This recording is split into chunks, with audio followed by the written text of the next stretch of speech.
chợ bán tỏ muối tí bảy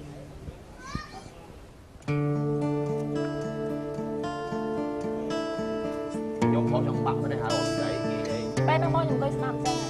tôi sẽ làm cho nó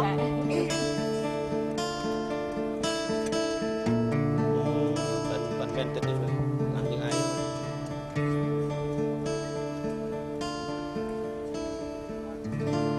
chập sa dung tung lơ bong con không nông trong nuôn lọng trong các bà bong uất tô tiền slap há ta mình ruột đuông chất lẹ lùi cùi xuân ai mà chẳng sấy và ở đây đào đào nhạc kia rồi ok tụt bật chất cha cha miên ban mà chẳng có mồm cha mi sải xôm dùng tì trong ấy liệt liệt tức mồm mong đặng phía thầm ấy bánh chốc tòa đại áo chắp slap chất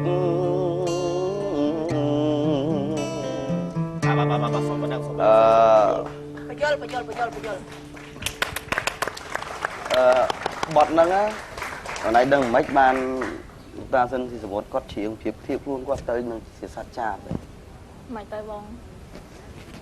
vì pru ấy cặp bất sát chạp nó cứ chỉ quạt đấy phần tay quạt mà ai nghỉ giấy thật luôn quát tư xả lạnh một cha năng thoáng thoáng ba này chẳng có thời tập phiếp luôn quát tới nó chỉ sát mùi đấy người ta chạp dùng ông bỏ cái lại lì từ cái mông nặng phi thầm ấy bánh chọc tỏa đáy bờ sân chỉ có toa mình ai mà cha năng phải chọc ba này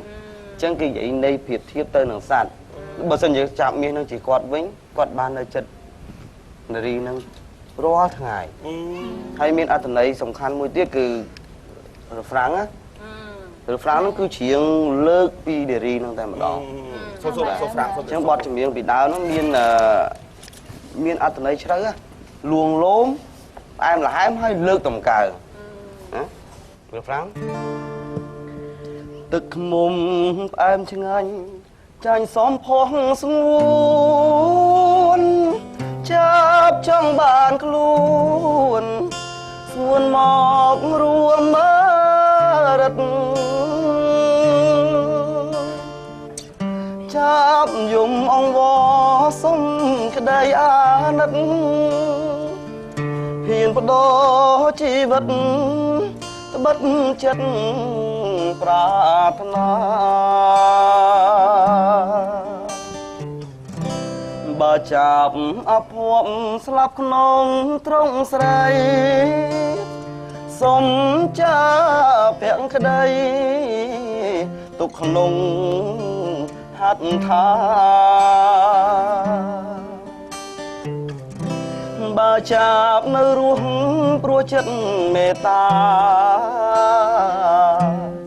chạp miên việt na ruộng bài trung ôn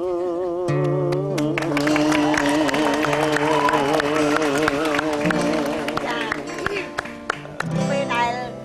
rẽ xa chuyện mà nó chọc đấy là biết vô thầy ấy vô ta cái trong câu dư do là cái trong lạnh xong lạnh cho người bệnh bọn anh nó phải làm mà clear cái lại cái slap ruột nông đay mấy cái nông ngõ về nâng là ngay nhôm chiên cái lại nha bà chạp nơi ruộng pro chất mê ta mù là hai đấy bà sân chia đi nắng mệt ta đào bờ nắng cứ chạm nắng nơi ruộng là hồ lại nắng chảo nắng mệt ta cái bà cô chạm nắng ruộng đời xa để đi nắng chơi mệt ta chơi đó đây mệt ta ta bờ vợ ở cha nông viên Việt Nam ngày khỏi chạm nắng nắng slap nơi lơ thủ mình từ nà đi slap nó lại xé slap nơi lơ thủ mà អូនហើយអូនម្លឹងស្នេហា ចាប់មានវាសនារស់ក្បែរទ្រូងអូន ដោយឡែកកម្មវិធីរបស់យើងគឺជាវគ្គអាចកំបាំងក្នុងអាចកំបាំងចង់ឲ្យលោកសុសានៅពេលនេះតើមានពាក្យអ្វីដែលผมធ្លាប់និយាយទៅកាន់ដាវីនៅក្នុងពេលនេះអាចជំរាបគាត់មុនបានទេដើម្បីឲ្យគាត់នឹងមានអារម្មណ៍ថាគាត់កក់ក្ដៅច្រើនជាងនេះ ពេលបាត់ទៅទស្សនិកជនជឿថាអ្នកទាំងពីរពិតជាស្រឡាញ់គ្នាមែន អាចដែរមិនតន់5ដុល្លារទេណាជួនកាត់អ្នកទាំងពីរថា អត់ចាំបាច់ធ្វើកាយការទេគាត់តែនិយាយដែរ អេអាចអានេះ ចង់និយាយថាបើធ្វើកាយការ បានតែចិត្តបាទ ចង់និយាយថាបច្ចេកពីទំហំទឹកចិត្ត បាទត្រូវការនីលបោកប្រាស់ខ្លួនមិនអាចបានបាទបោកស្អាតហើយអាចនីលអីក៏បាន ចាប់បរិវេណនឹងអាចប្រើការបានទាំងអស់ចា អ្វីដែលខ្ញុំលាក់គាត់ខ្ញុំអត់ហ៊ាននិយាយ មើលមកគាត់ទេ ចង់និយាយថាខ្ញុំខ្លាចថ្ងៃក្រោយខ្ញុំធ្វើមិនបាន បាទ អញ្ចឹងណាប៉ុន្តែអ្វីដែលខ្ញុំតាំងនៅក្នុងចិត្តខ្លួនឯងខ្ញុំចង់បញ្ជាក់ថាខ្ញុំពិតជាចង់រៀបការជាមួយគាត់នៅក្នុងឆ្នាំណាមួយថ្ងៃណាមួយឬក៏ឆាប់ហើយខ្ញុំនឹងព្យាយាមធ្វើឲ្យសង្គមគ្រួសារមានភាពមានពន្លឺបាទ រងឲ្យទៀនមិន សឹងបងសឹងចង់និយាយថាឲ្យតើអនឯងចង់បានអីបងព្យាយាមធ្វើឲ្យព្យាយាមរកដើម្បីអ្វីដែលអនឯងចង់បានប៉ុន្តែធ្វើម៉េចបើកលៈទេសៈវាអត់ទាន់ផ្ដល់ឲ្យប៉ុន្តែបើទំហំចិត្តធំសម្រាប់សេចក្តីស្រឡាញ់គឺធំមែនតើ ចាដល់វាវិញមានអីឆ្លើយតបទៅរក្សាដែរអត់ទេចាសូមឲ្យបងអូននិយាយជាមួយនឹងរក្សាដោយតទល់ចាំមុខទស្សនិកជនអូនសូមអញ្ជើញអូនណាសូមអញ្ជើញ ថ្មិញទៅថ្មិញមាត់ទៅមាត់ភ្នែកទៅភ្នែកបាទ ចាបងដោយសារខ្ញុំឃើញគាត់ជាមនុស្សម្នាក់ខំប្រឹងយ៉ាងណាដើម្បីឲ្យអនាគតភ្លឺស្វាង បាទ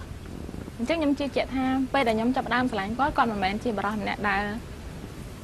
មានឬក៏អស់ចាប៉ុន្តែខ្ញុំជឿថាយើងទាំងពីរនាក់ចាប់ដៃគ្នាហើយនឹងឈានទៅដល់គោលដៅដែលយើងទាំងពីរនាក់បានប៉ងទុកខ្ញុំដឹងថាគាត់គឺជាមនុស្សដែលខំប្រឹងជាមួយនឹងការងារសម្បីតែច្រៀងនិពន្ធបទចម្រៀងឬមួយក៏ការងារផ្សេងគឺគាត់ខំប្រឹងធ្វើហើយជាពិសេសខ្ញុំរុញគាត់ពីក្រោយថែមទៀតឲ្យតែយើងមានចំណេះមានការតស៊ូយើងចាប់ដៃមួយគ្នាគឺមិនក្រទេចា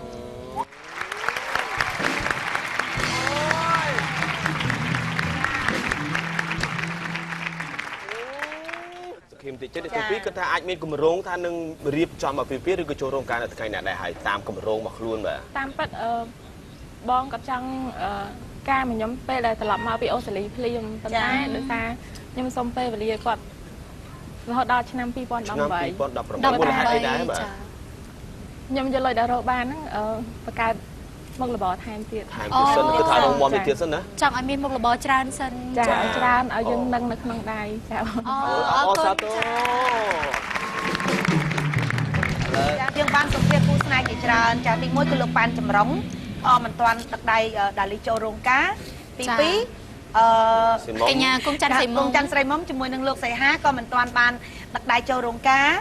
ហើយអ្នកទី3គឺជាគូទី3ដែលជាគូស្នេហ៍ដែលទទួលបានពាក្យចចាមអារម្មណ៍ពីទស្សនិកជនច្រើនឥឡូវនេះអស់មន្ទិលជាមួយគាត់តែគាត់ឆ្នាំ 2018 បានគាត់ចូលរោងការអញ្ចឹងយើងចង់ដឹងទាំងអស់គ្នាតើអ្នកទាំងពីរអាចធ្វើឲ្យទស្សនិកជនចាជឿជាក់លើពួកគាត់ថាពួកគាត់ពិតជាស្រឡាញ់គ្នាពិតប្រាកដមែនដែរឬមួយក៏អត់យើងចាំមើលដល់ 2018 ក៏ប៉ុន្តែពេលនេះពួកគាត់កំពុងតែមានសេចក្តីសុខជាមួយនឹងគ្នាអរគុណដល់បងអូនទាំងពីរដែលបងអូនបានផ្ដល់នៅឱកាសល្អរបស់បងអូនចម្រៀងពីរោះរបស់រក្សាហើយបទចម្រៀងរបស់បងអូនតែងតែធ្វើឲ្យទស្សនិកជនទូទៅជាពិសេសទៀតយុវវ័យដកជាប់នៅក្នុងកៅអៅបេះដូងទោះបីជាបទហ្នឹងតាំងពីឆ្នាំតាំងពី10ឆ្នាំមុនក៏ប៉ុន្តែលើកមកជ្រៀងឥឡូវនៅតែព្រោះដដែលដកជាប់ក្នុងមនោសញ្ចេតនាដដែលហើយបទចម្រៀងដែលបងអូននិពន្ធមកគឺសុទ្ធតែបទចម្រៀងដែលនិពន្ធដោយដៃខ្លួនឯងទឹកចិត្តខ្លួនឯងពីបេះដូងខ្លួនឯងនេះហើយដែលអ្វីខ្មែរយើងកំពុងតែត្រូវការគឺត្រូវការរបស់គេហៅថា original មិនត្រូវការរបស់ copy ចាអរគុណដល់បងអូនទាំងពីរជូនពរដល់បងអូនទាំងពីរសូមឲ្យសុខសប្បាយនិងទទួលបានប្រជាប្រិយភាពអរគុណនៅក្នុងការចូលរួមចាអរគុណច្រើនបាទសម្រាប់ពេលនេះកម្មវិធីរបស់យើងក៏នៅមានអ្វីដែលផ្លាយជាបន្តទៀតសម្រាប់លោកអ្នកដែលកំពុងតែទន្ទឹងរង់ចាំនៅវាក្រោយគឺ